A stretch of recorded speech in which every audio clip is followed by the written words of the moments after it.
প্রভু তোমার প্রেমে ধন্য মোরা তোমারই গান গাই প্রভু তোমার গানে পূর্ণ মোরা তোমারই নাম গাই প্রভু তোমার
আর ব্রহ্মমান শিষ্যদের কি বললেন, আমি আমার পরিবর্তে এই দুঃখী গরিবজন তোমাদের কাছে দিয়ে গেলাম, তোমরা এই দিয়ে সেবা করবে, এদের যেন কোনো সময় তোমরা দূরে ফেলে দিও না।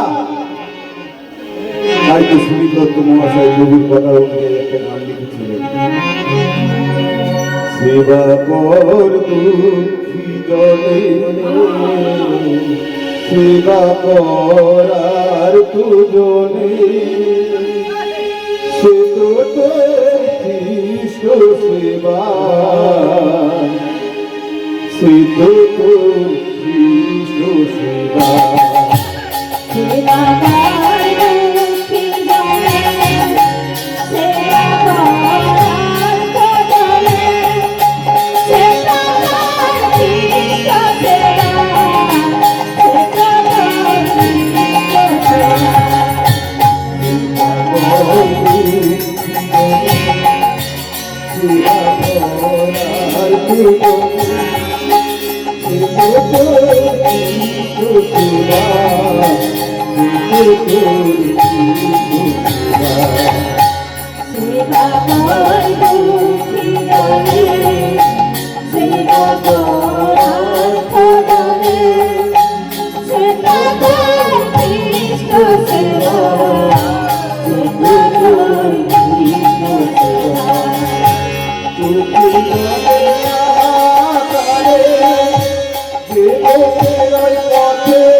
গানের মধ্যে দিয়ে কি বলেছে? সেবা কর দুঃখী জনে সেবা কর আর্তজনে সে তো তোর কৃষ্ণ সেবা সে তো তোর কৃষ্ণ সেবা। ওই চোখের জলে হাহাকারে যে বসে ওই পথের ধারে তার বুকে তুলে নে ভাই সে তো তোর কৃষ্ণ সেবা। কি সুন্দর কথা না?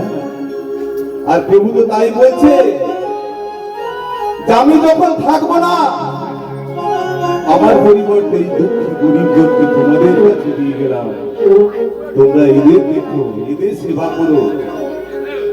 তাই তো তিনি তাদের একটা নাম দিলেন, এই গরিব গরিব দুঃখী জনের নাম কি নাম? খ্রিস্ট, খ্রিস্ট যিশু।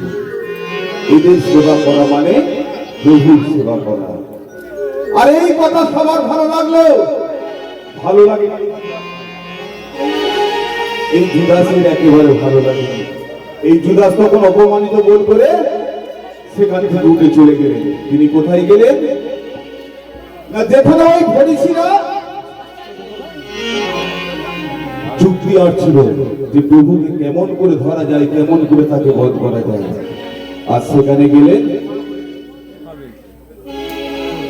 এই দেখুন, আপনারা তো অনেকদিন থেকে যুক্তি করছেন প্রভুকে ধরে ফেলবেন, কিন্তু ধরতে তো পারছেন না, তাই না? আমি যদি প্রভুকে ধরি, আমি যদি আপনাদের হাতে তুলে দিই, বলছে কি বলো জুদাস, তুমি করবে, তুমি পারবে? বলছে হ্যাঁ আমি করবো, আমি পারবো। বলে তাহলে তুমি তাই করো। বলে তবে শুধু শুধু কিন্তু নয়, বিনিময়ে আমাকে কিছু দিতে হবে। বলে কি দিতে হবে? টাকা, টাকা, টাকা। সত্যি কথা বলতে গেলে আজকে আমাদের বর্তমান সমাজে আমরা যাও কিছু বলি না কেন, সমস্ত কিছু টাকার বিনিময়ে। এমনকি টাকার বিনিময়ে ঝগড়া, মারপিট, খুনোখুনি সমস্ত কিছু হয়ে যায়, তাই না? আমাদের ওদিকে পোস্টারে পোস্টারে লেখা থাকে পায়খানা পরিষ্কার করে। কিসের জন্য? পয়সা। এই পয়সা পেলে আমরা নোংরা পর্যন্ত ধরতে পারি। পয়সা এমনই একটা জিনিস, পয়সা ছাড়া আমাদের জীবনে কিছু হবে না। আর তাই তো আমার পদকর্তা কি বলছে, বিনা লাভে বহিকে তুলা, লাভ ভক্ত ভক্ত লোহা টানে,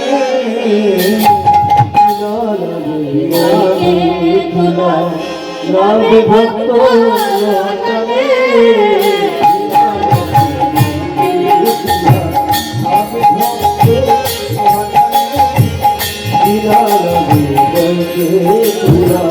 লাভ ভক্ত টানে,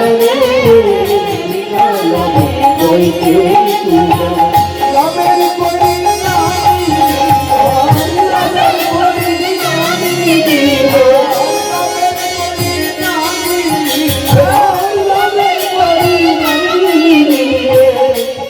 ভক্ত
সত্যি কথা বলুন তো, বিনা পয়সায় কেউ কোনো কাজ করতে চায়? হ্যাঁ, কেউ করবে? কিন্তু পয়সা যদি পায়, আগে বললাম পায়খানা পর্যন্ত পরিষ্কার করে দেবে, তাই না? যতই নোংরা হোক ফেলে দেবে। একটা দাদু জানেন তো, জামাই বাড়িতে গেছে, এবার ফেরার পথে জামাই মেয়ে কি করেছে, ব্যাগ ভর্তি করে দিয়েছে। ব্যাগটা বেশ ভারী হয়েছে, দাদু তো হাঁটতে পারে না, লাঠি নিয়ে কোনো রকমে যায়। হ্যাঁ, সেই ব্যাগটা দাদু বইবে কি করে, রাস্তায় বেরিয়ে এসেছে। এমন সময় দেখছে একটা ভাই সাইকেল নিয়ে আসছে, তার নাতি বয়সী তো, আমার এই ব্যাগটা একটু নিচে নাই, খাওয়া পড়া নড়ে যাবো, রাস্তায় তুলে দিবি। বলছে না না, সময় নেই, আমি তো ওই পারে যাচ্ছি না, আমি তো সেই ভিতরে পাড়াই যাচ্ছি।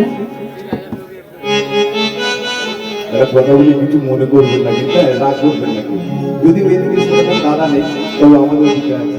ওই দাদুটা যদি বলে না, এ ভাই একটা দাম দেবো, বলে আগে বলবে, বলে আর কিছু নেই, এই বললে আমি ওদিকে যাবো, ওদিকে যাচ্ছি, আর যেই শুনেছে একটা দাম দেবে, বলে আর কিছু নেই, থাকলে বয়ে নিয়ে যাবে। পুনার ষাট থেকেও কিছু করে না। তেমনি এই যুধা হরিসিংহের কাছে গেছে যে আমি প্রভুকে ধরিয়ে দেবো ঠিক, কিন্তু বিনিময়ে আমাকে কিছু টাকা দিতে হবে। বলছে কত টাকা চাও তুমি? বলে 50 টাকা। বলে না না যুদাস হয় না, তুমি এক কাজ করো, তুমি 20 টাকা নাও। বলছে না না আমি পারবো না, আমি 20 টাকা নেবো না। তখন একজন দাদু উঠে এসে বলছে, যুদাস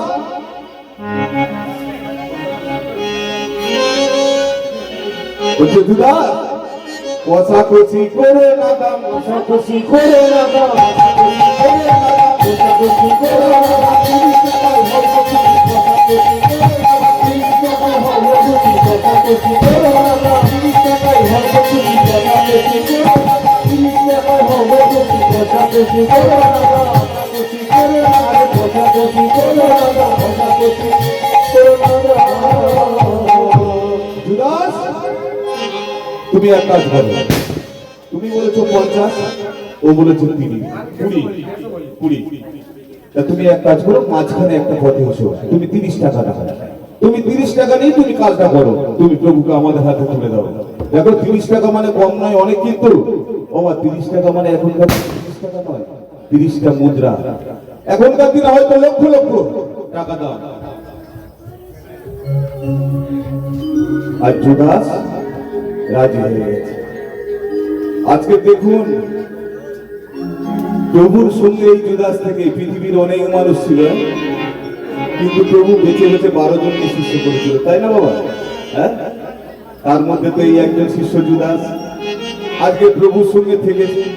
প্রভু ভালোবেসে তাকে শিষ্য করেছে, প্রভু শিক্ষায় শিক্ষা পেয়েছে, প্রভুর দীক্ষায় দীক্ষা নিয়েছে, আজকে তারই সঙ্গে প্রতারণা করছে, তাই না?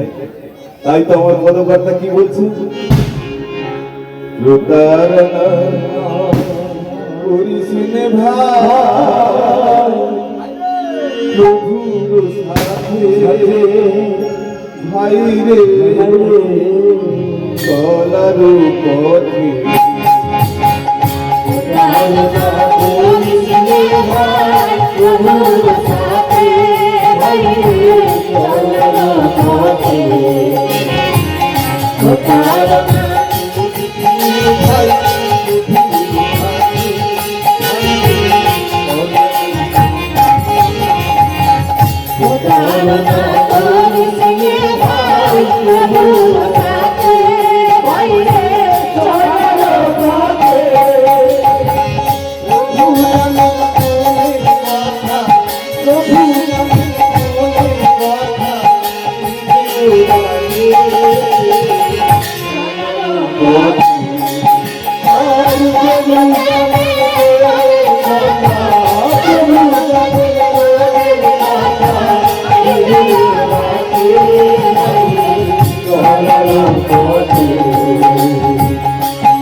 বাউলের শোনা হচ্ছে না, তাই তো? শোনা হবে, সময় হলে ঠিক শোনা হবে।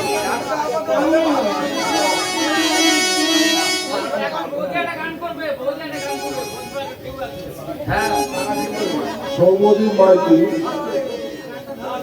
রূপসা মাইতি এবং বিপাশা মাইতি তারা 20 টাকা করে দিয়েছে, দুজন খোল বাজিয়েকে 20 টাকা করে, এবং যিনি কথা বলেছেন তাকে 3 টাকা।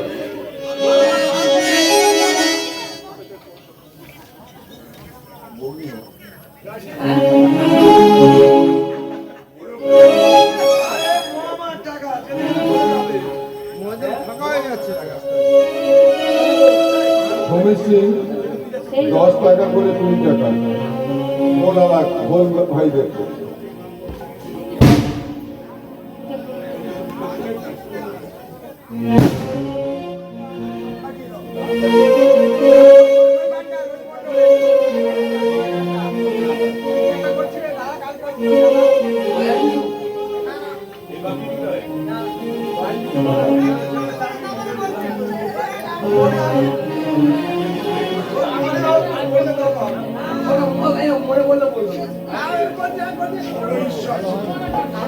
সুমঙ্গল সর্দার এবং তিরপুজি মন্ডল ও সর্দার 10 টাকা।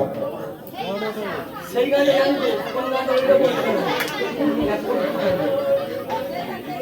গানটা বুঝতে পেরেছি কোন গানটা বলতে হবে। হ্যাঁ ঠিক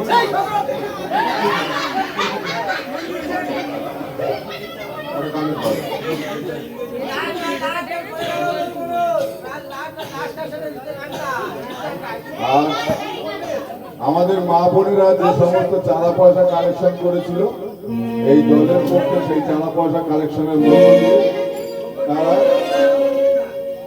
এক সূত্রে বাঁধা যেটাকে মালা বলা হয় সেটাকে হচ্ছে টাকার মালা এই গানের দলের পক্ষে আমরা উপহার দিচ্ছি। জয় কিশোর জয়।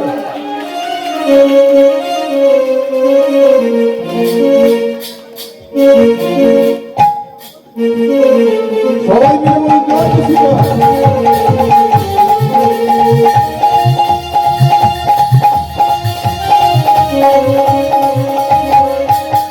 আচ্ছা বলছি, কালকে এখান থেকে বলেছিলেন যে কে অসুস্থ আছে না আছে, যে এই পাখি এই গানটা করছে ভিডিও কল মারফত, তিনি থাকেন গুজরাটে, তাকে দেখবেন। এখন হবে না, পরে হবে, তাহলে পালাটা আমি এগিয়ে নিয়ে যাচ্ছি।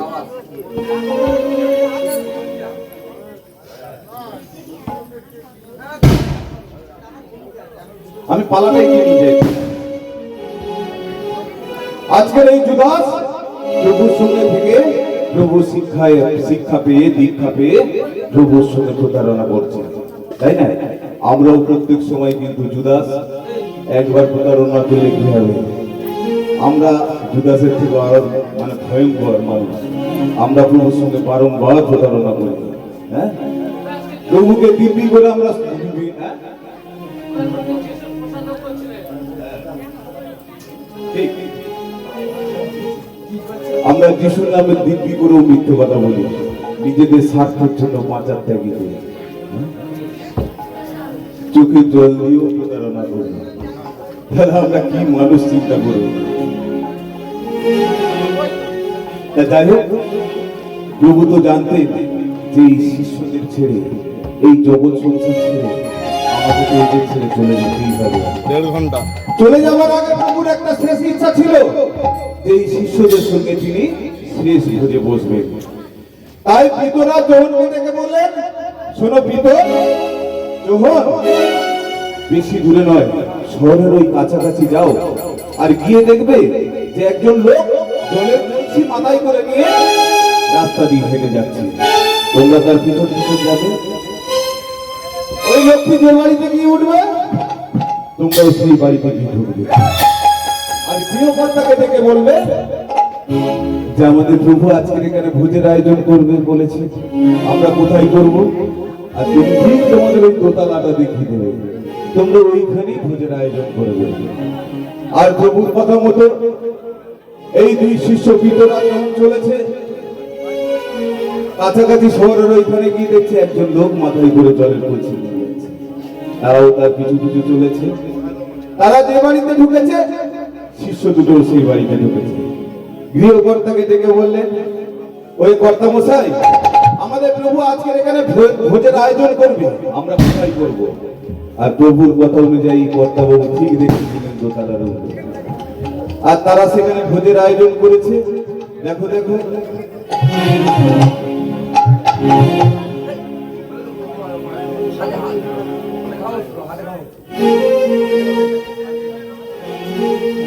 প্রভুর কথা অনুযায়ী শিষ্যরা ভোজের আয়োজন করেছে। আর দেখো প্রভু আমার কি করলেন, ওই প্রিয়জন সাথে প্রভু সন্ধ্যা রাতে করিলেন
প্রভু শিষ্য বন্ধুদের নিয়ে ভোজনে বসেছে। আর এই ভোজনে বসে প্রভু নিজেকে ধরে রাখতে পারলেন না, স্থির থাকতে পারলেন না। তার মনটা দুঃখে ভরে উঠেছে, ব্যথায় ভরে উঠেছে তার মন। সেই দুঃখ ব্যথার কথা আমি কি করে এদের বলবো? না না, আমাকে যে বলতেই হবে, না বললে শিষ্যরা বলতে পারবে না। আর তাই তো তিনি শিষ্যদেরকে বললেন যে দেখো শিষ্য, দেখো বন্ধুগণ, তোমরা তো এখানে মোট 12 জনই আছো। আর এই 12 জনের মধ্যে একজন আছে যে আমার সঙ্গে বিশ্বাসঘাতকতা করবে, যে আমাকে ওই শত্রুদের হাতে তুলে দেবে। আর শত্রুরা আমাকে কত অপমান করবে, কত থুতু দেবে, কত চোর কিল ঘুষি মারবে, অবশেষে আমাকে ক্রুশে দেবে। তাদের হাতে আমাকে ক্রুশে মৃত্যুবরণ করতে হবে। আর এই বিশ্বাসঘাতকের কথা শুনে,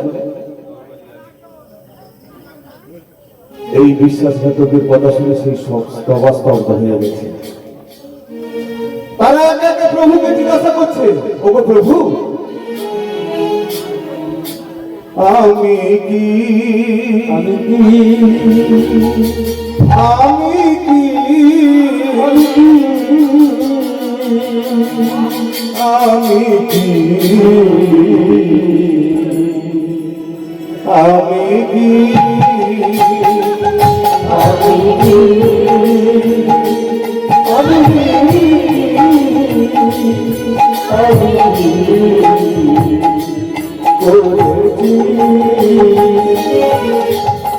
ওগো প্রভু, আমি কি সেই বিশ্বাসঘাতক?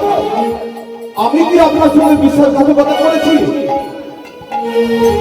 তারা নিজেরা জিজ্ঞাসা করছে।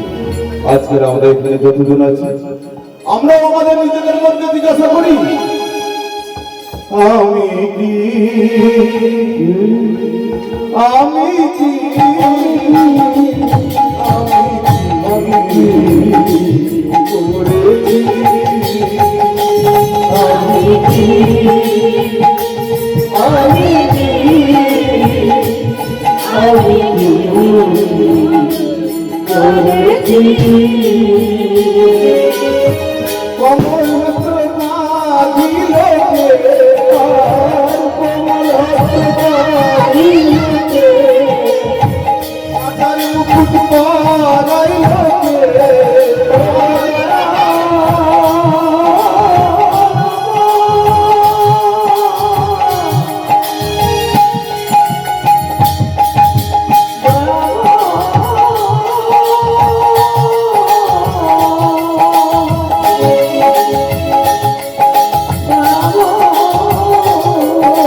আজকের আমরা নিজেদের মনকে নিজেরা প্রশ্ন করি যে আমি কি সেই বিশ্বাস করছি?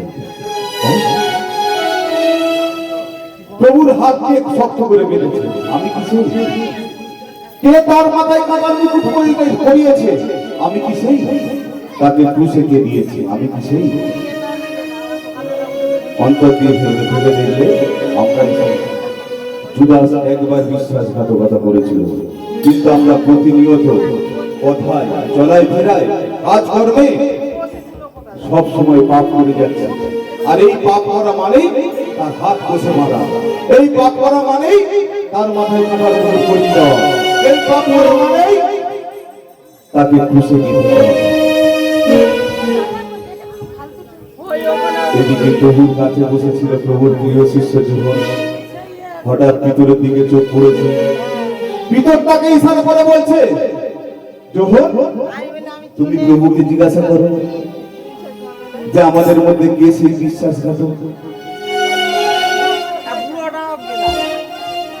আর তাই তো যোহন প্রভুর বুকের উপরে মাথা রেখে প্রভুকে জড়িয়ে ধরে বলছে, বলি হে গুরুদেব বলুন শুনি, তার কথা বলে না তুমি, হে গুরুদেব বলুন শুনি, তার কথা বলে না তুমি, হে গুরুদেব বলুন শুনি, তার কথা বলে না তুমি, হে গুরুদেব বলুন শুনি, তার কথা বলে না তুমি, শত্রু হাতে আপনার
ও প্রভু, আপনাকে যে আজ বলতেই হবে, আমাদের মধ্যে কে সেই বিশ্বাসঘাতক, কে আপনার সঙ্গে বিশ্বাসঘাতকতা করবে, কে শত্রুদের হাতে আপনাকে ধরিয়ে দেবে। আমরা দিন আসলে থাকবো। আর প্রভু তখন জীবনকে বললেন, দেখো জীবন,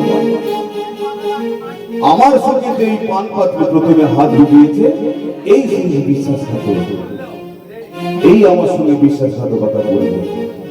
কিন্তু শিষ্যরা তো বুঝতে পারলো না। তাই প্রভু যোহনকে আস্তে আস্তে কানে কানে বললেন যে যোহন, আমি এই রুটিটা ভেঙে যার হাতে প্রথমে দেব, এই সেই বিশ্বাসঘাতক যে আমাদের শত্রুদের হাতে তুলে দেবে। তাই তো প্রভু একটা রুটি হাতে নিলেন আর ভেঙে জুদাসের হাতে দিয়ে বললেন, জুদাস তুমি যাও, তোমার যা করার তুমি করে এসো। আর জুদাস তখন কি করলো বলুন তো? উঠে তখন জুদার তো বাহির হয়ে গেল, তখন জুদার তো বাহির হয়ে গেল,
জুদাসকে প্রভু রুটি ভেঙে হাতে দিয়ে বললেন, জুদাস যাও, তোমার যা করার তুমি করে এসো। আর জুদাস সেখান থেকে উঠে চলে গেলেন।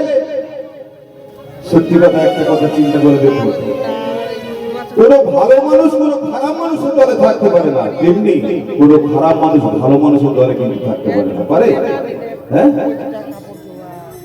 জুদাসের তেমন অবস্থা হয়েছে। জুদাস হারে হারে বুঝতে পারছে, কেউ বুঝতে পেরে গেছে, জুদাস হারে হারে টের পেয়ে গেছে। তাই জুদাস সেখান থেকে উঠে চলে গেল। আর অন্য শিষ্যরা কি ভাবছে যে জুদাস হয়তো এই ভোজের জন্য কিছু কিনে আনতে গেছে, প্রভুই কানে কানে বলেছে না, বা হয়তো গরিব দুঃখীদের কিছু দান করতে গেছে, কারণ এই জুদাসের হাতে যে ছিল টাকার থলি, তাই তারা তেমন মনে করছে।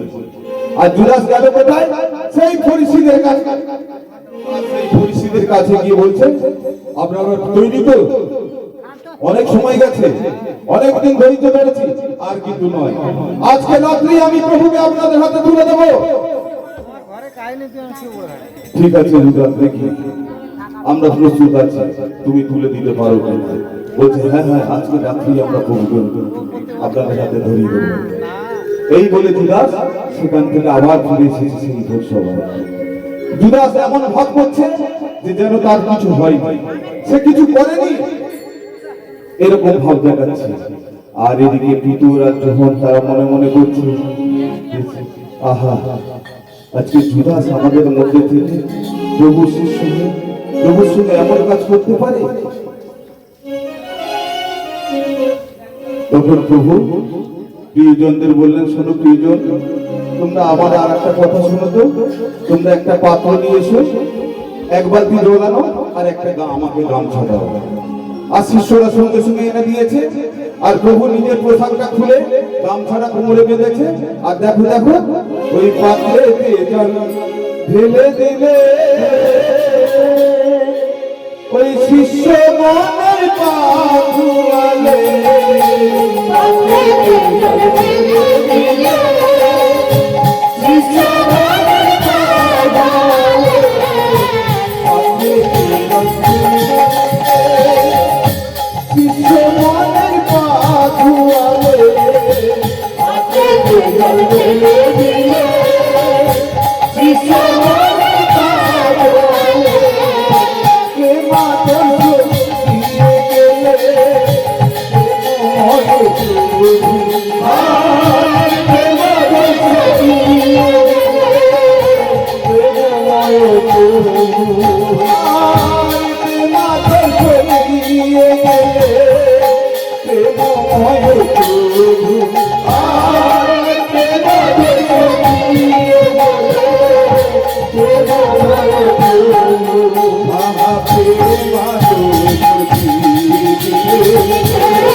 আর প্রভু সেই পাত্রেতে জল ঢেলে দিয়েছে, শিষ্যদের লাইন দিয়ে বসিয়ে দিয়েছে, একে একে পা ধুয়ে দিচ্ছে, খুব যত্নের সঙ্গে আদর করে সেই গামছা দিয়ে শিষ্যদের পা মুছিয়ে দিচ্ছে। আর দেখো দেখো পা ধোয়াতে ধোয়াতে শেষে ছিল পিতর। পিতরের কাছে যখনই এসে পৌঁছেছে, পিতর তখনই উঠে পড়ে প্রভুকে জড়িয়ে ধরে বলছে, না না, কেমনে আপনি আমার চরণ দুখানি ধুয়াইবেন প্রভু।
কোনোদিন হতে পারে না আপনি আমার কিছুদিন পা ধোয়াতে পারবেন না, কারণ আপনি গুরু, আপনি প্রভু, আপনি গুরু আর প্রভু আমার পা কখনো ধোয়াতে পারবেন না।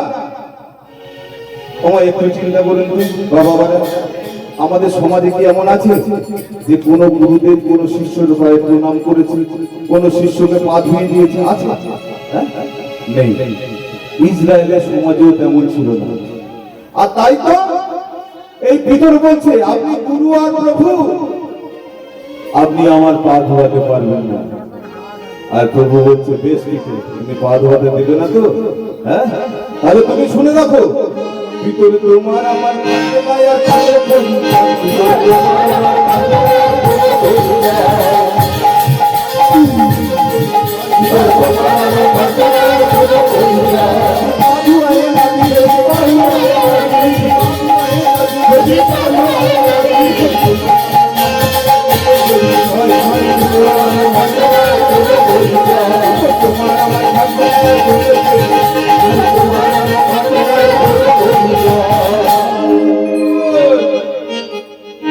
তুমি পা ধোয়াতে দেবে না, ঠিক আছে, কিন্তু আজকে তোমাকে বলে রাখতে, তুমি শোনো, তোমার সঙ্গে আমার যে ভালোবাসা, তোমার সঙ্গে আমার যে মধুর সম্পর্ক, তোমার সঙ্গে আমার যে হৃদয়তা, তোমার সঙ্গে যে ভালোবাসা, আজ থেকে আর থাকবে না।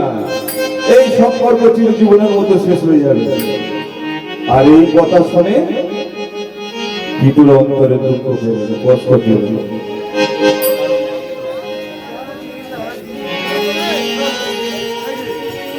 মনে মনে কষ্ট পেলে আসে চিন্তা করতে লাগলে, ওই জানি লাগি ছেড়েছি ঘর, পর হয়েছি সবাই, জানি লাগি ছেড়েছি ঘর, পর হয়েছি সবাই, জানি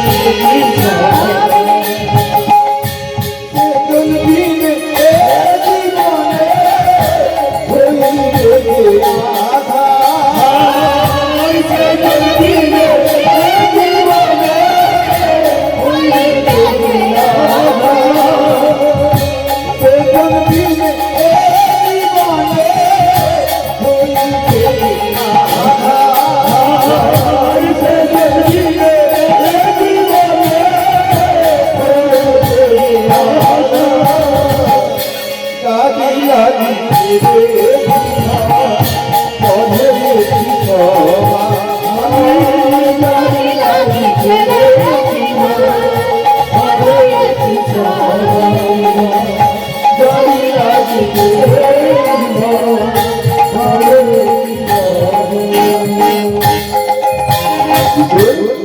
মনে মনে দুঃখ পেলেন, ব্যথা পেলেন, কষ্ট পেলেন। যার জন্য আমি ঘর সংসার, আত্মীয় পরিজন, বন্ধু বান্ধব, বিষয় আশায়, সম্পত্তি সমস্ত কিছু ছেড়েছি, আজকে তার সঙ্গে আমার পরিচয় থাকবে না? সেই জন ছাড়া তো আমার জীবনের আর কোনো পথ নেই, কোনো গতি নেই, আর তার সঙ্গে আজকে সম্পর্ক উঠে যাবে? না না, এই হতে পারে না। তাই তো প্রভুকে ডেকে বলছে, ওগো প্রভু, আপনি এক কাজ করুন, এই জলটা নিয়ে আমার মাথায় ঢেলে দিন, তাহলে আমার সমস্ত শরীর ধুয়ে যাবে। আর তাই তো প্রভু তাকে বলছে, তা হয় না, কারণ যে স্নান করেছে তার স্নানের প্রয়োজন লাগে না, সে পবিত্র আছে, শুচি আছে। ভিতর তুমিও পবিত্র আছো, শুচি আছো, শুধু তোমার পায়ে একটু ধুলে লেগেছে, এই ধুলোটাই যে আমি ধুয়ে দিতে চাই। ভিতর আর এড়িয়ে যেতে পারছে না, ভিতর বসে পড়েছে, আর প্রভু সযত্নে তার পায়ে জল ঢেলে পাটা ধুয়ে দিয়েছে, সেই গামছা দিয়ে যত্ন করে মুছিয়ে দিয়েছে। তারপরে প্রভু উঠে নিজের পোশাকটা পরে নিলেন, আর শিষ্যদের ডেকে আবার বলছে, বন্ধুগণ, আমি যে কি করেছি তোমরা কি কেউ বুঝতে পেরেছো? বলছে, না প্রভু, আমরা তো কেউ বুঝতে পারি। বলে, আমি যা করেছি, আজ থেকে আমার নূতন আদেশ, নূতন আদেশ দিলাম আমি, তোমরা পরশি পরশি ভালোবাসবে। তোমরা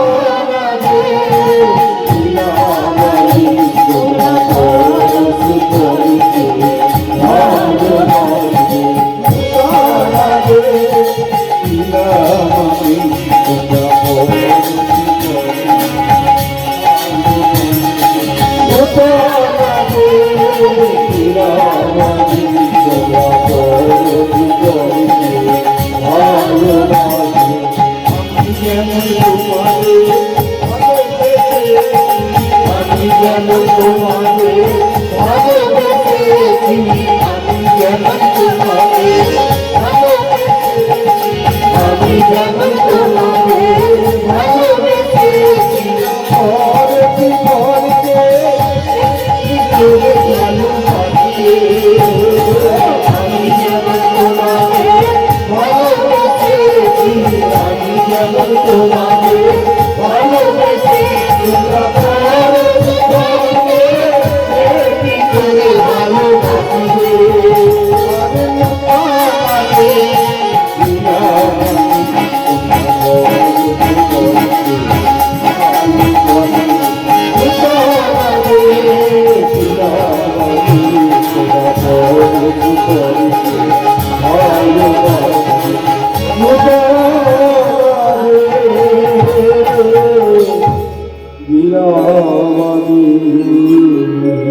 আর তোমাদের বলছি তোমরা পরস্পরকে ভালোবাসবে তোমরা পরস্পরকে ভালোবাসবে তোমরা পরস্পরকে ভালোবাসবে তোমরা পরস্পরকে ভালোবাসবে তবে আমার শিষ্য বলে জানিবে সকলে, আমার শিষ্য বলে জানিবে সকলে আমার শিষ্য বলে জানিবে সকলে, আমার শিষ্য বলে জানিবে সকলে মাকে ভালোবাসবে তবে আমার শিষ্য বলে জানিবে সকলে আমার শিষ্য বলে জানিবে সকলে পরস্পরকে ভালোবাসবে পরস্পরকে ভালোবাসবে পরস্পরকে ভালোবাসবে প্রভু শিষ্যদের বললেন আজ থেকে আমার নতুন আদেশ সত্যি তোমরা ঠিক বলে থাকো আমি প্রভু আর গুরু আমি আর প্রভু আর গুরু হয়ে যদি তোমাদের পা ধুয়ে দিতে পেরেছি তোমরাও পরস্পরের পা ধুয়ে দিবে পরস্পরকে ভালোবাসবে কেউ যদি তোমাদের এক গালে চড় মারে অন্য গালটা বাড়িয়ে দিও তোমরা যেন তাকে মেরো না কারণ তুমি যদি পাল্টা মারো সেও পাল্টা মারবে তুমি আমার পাল্টা মারবে অতি ভয়ঙ্কর পরিস্থিতি পরিণত হবে সৃষ্টি হবে ওর থেকে তুমি যদি তোমার আড়া কাল ফিরিয়ে দাও সে দেখবে নত হয়ে যাবে একদিন সে তার ভুল নিশ্চয়ই বুঝতে পারবে তোমার কাছে ছুটে এসে ক্ষমা চাইবে তবেই তো আমার শিষ্য বলে মানবে তোমাদের এই বলে তিনি একটা রুটি হাতে নিলেন আর কি করলেন দেখো ওই আপনারে তিনি বিলায়ে দিলে আপনারে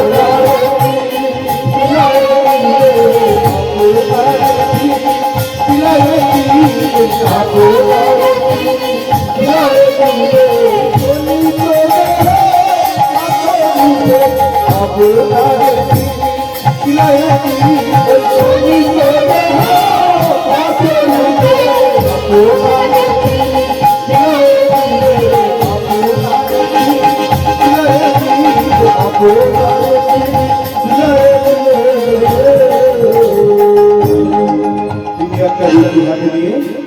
নিজেকে বিলিয়ে দিলেন এই জগতের মানুষের কাছে তিনি সেই রুটিটা খণ্ড বিখণ্ড করে শিষ্যদের হাতে দিয়ে বললেন যে নাও তোমরা খাও সকলে এ আমার দেহ এ তোমাদের জন্য এবং এই জগতের সমস্ত মানুষের জন্য সমর্পিত হবে তোমরা যখন এই অনুষ্ঠান করবে আমার শরণার্থী করবে এরপরে তিনি পান পাত্রটি হাতে নিলেন আর হাতে নিয়ে শিষ্যদের দিয়ে বললেন না পান করো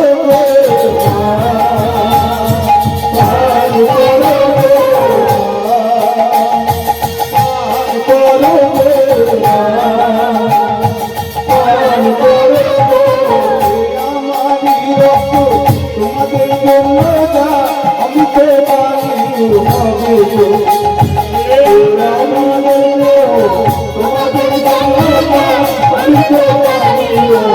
পান করো প্রেম, পান করো, পান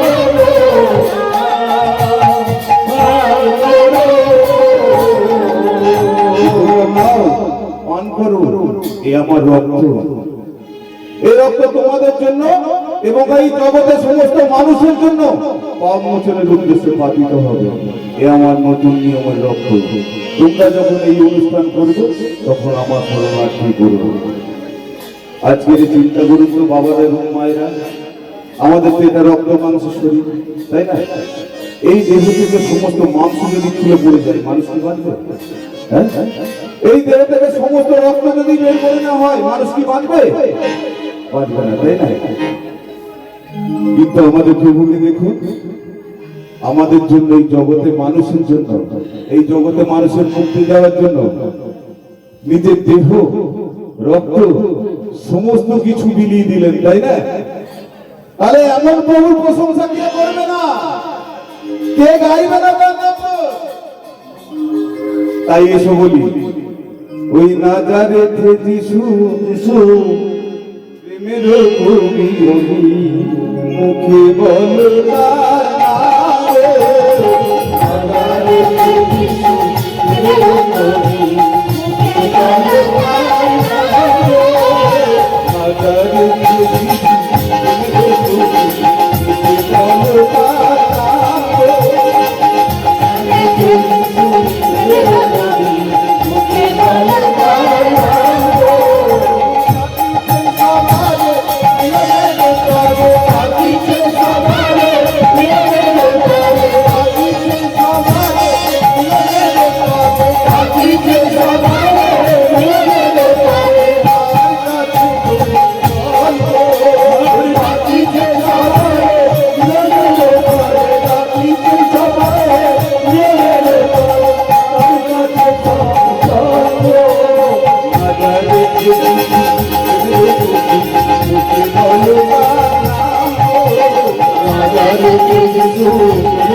আজকে দেখুন ইতিহাসের পাতায় একজন গুরুদেব, হ্যাঁ, ইতিহাসে দেখা যায়, ইতিহাসে লেখা আছে যে পৃথিবীর বুকে যে কজন মহাপুরুষ এসেছিল তার মধ্যে প্রভু যিশু সর্বশ্রেষ্ঠ, আমাদের জীবন্ত ঈশ্বর।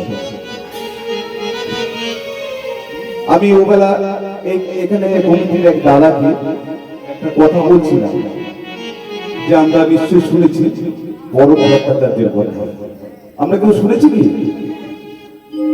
একটু বলুন না আমাকে, কেউ শুনেছি কিনা বড় ভট্টাচার্য? প্রভুর প্রশংসা করে বেড়াই, গান করে বেড়াই, ইউটিউবে দেখবে, চারিদিকে তার নাম ধন্যবাদ বা সবাই গিয়েছিল। দাদা জানেন এই পরম ব্রাহ্মণগড়ের ছেলে, জানেন তো? ব্রাহ্মণগড়ের ছেলে এই পরম ভট্টাচার্য হেপাটাইটিস বি নিয়ে ভাঙড় হসপিটালে ভর্তি হয়েছিল। তার যখন টেস্ট হচ্ছে দিনের পর দিন, আরো খারাপের দিকে চলে যাচ্ছে, ভালোর দিক বুঝতে পারছে না। অবশেষে তার ধরা পড়লো কি লিভার ক্যান্সার। ব্রাহ্মণগড়ের ছেলে, প্রভু যিশুকে চেনে না, জানে না। বাবা মা সবসময় ওখানে পড়ে রয়েছে, আত্মীয় পরিচয়। ডাক্তার আশা ছেড়ে দিয়েছে, লিভার ক্যান্সার শেষ লাস্টে, পোকা হয়ে গেছে, যন্ত্রণায় কাতরাচ্ছে, ছটফট করছে। একটাই ছেলে, বাবার তো আশা ছেলে বাঁচবে। রুগীকে গিয়ে কথা বলেছে, তারা 15 দিন লাগবে, 30 লাখ টাকা বলেছে, কিন্তু তাদের কাছে আছে তখন 15,000 টাকা। পরম ভট্টাচার্য ওই যন্ত্রণার মধ্যে বাবাকে বললেন, সে চিন্তা করেছে অন্তত যে আমি তো চলে যাবই, ডাক্তার আশা ছেড়ে দিয়েছি, আমি কি ফ্যামিলিও শেষ করে যাব? না না বাবা, তুমি এক কাজ করো, ওই রুগীতে আমাকে নিয়ে যাও না, তুমি আমাকে ওই ভাঙড়েই রাখো। আর তাকে ওই ভাঙড়ে এনে আবার কোন এক বয়স্ক ভদ্র মহিলা, আমাদের খ্রিস্টীয় ধর্মে, তিনি প্রার্থনা করেন। তার সঙ্গে ভাঙড় হসপিটালে যোগাযোগ হয়েছে তার পরিবার।